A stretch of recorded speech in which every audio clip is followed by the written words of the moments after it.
चिन्मय mission आनुकूल्य रुद्राभिषेक और शिव सहस्रनाम। चिन्मय mission Cuttack शाखा पक्षर फिरिंगी बजार स्थित आश्रम परिसर में पवित्र शिव जागर अवसर में रुद्राभिषेक और शिव सहस्रनाम उच्चारण और पूजा अर्चना कार्य होइछे। स्वामी ओंकारानंद सरस्वती तत्वावधान में चिन्मय मिशन कर्मकर्ता एवं भक्त माने एकत्रित होई प्रार्थना और दीप प्रज्वलन कार्यक्रम करिसेंती। ए अवसर में पद्मलोचन बेहेरा सभापतित्व करथिबा बेले संपादक संग्राम केशरी कर्ण, सह संपादक नरेश चंद्र बेहेरा, कोषाध्यक्ष महेश्वर साहू, वरिष्ठ कर्मकर्ता राधाश्याम बेहेरा, विकास रंजन महांती, सौमेन्द्र महापात्र एवं शताधिक भक्त ही उत्तम कार्य नियोजित हुई देवदेव महादेव आराधना करथिले।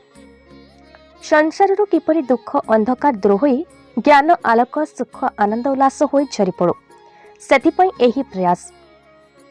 प्रभु भगवान शिव ए संसार समस्त नास्तिक समस्या दूर करी सात्विक भाव जागृत करी दुनिया रे शांति और आनंद उल्लास भरी देउ, एहा ही ए कार्यक्रम उद्देश्य।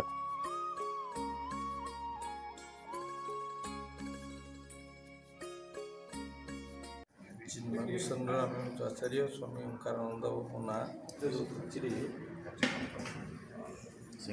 भगवान शंकर आज पवित्र तिथि।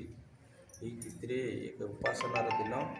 आज दिन में आम निज भर भगवत तत्व को उज्जीवित करने ये दिवस को आम उपासनार दिन रूपे पालन करूँ।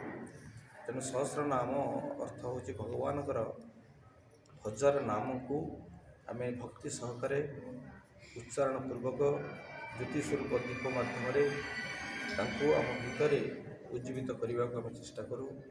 जहाद्वारा कि क्रमागत भाव में यही भाव में जदि आम निज भितर थिबा से शिव तत्व को उज्जीवित करवा, आम निज भितर पवित्रता को उपलब्धि करने संगे संगे निज भितर थिबा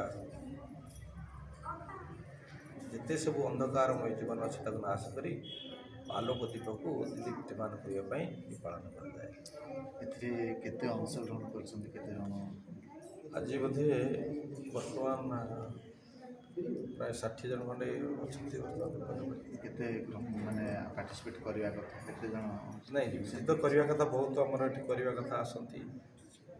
तेणु बर्तमान जहाँ अच्छे 50-60 खंडे हे 100-200-300 एमती भी लोक कहती।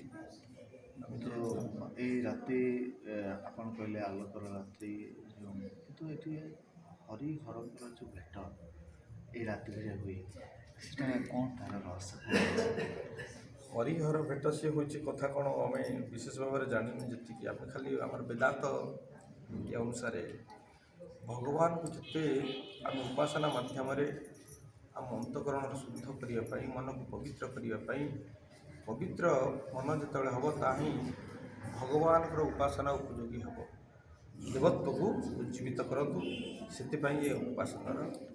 कटक दामोदर बुरांक रिपोर्ट, भारत न्यूज।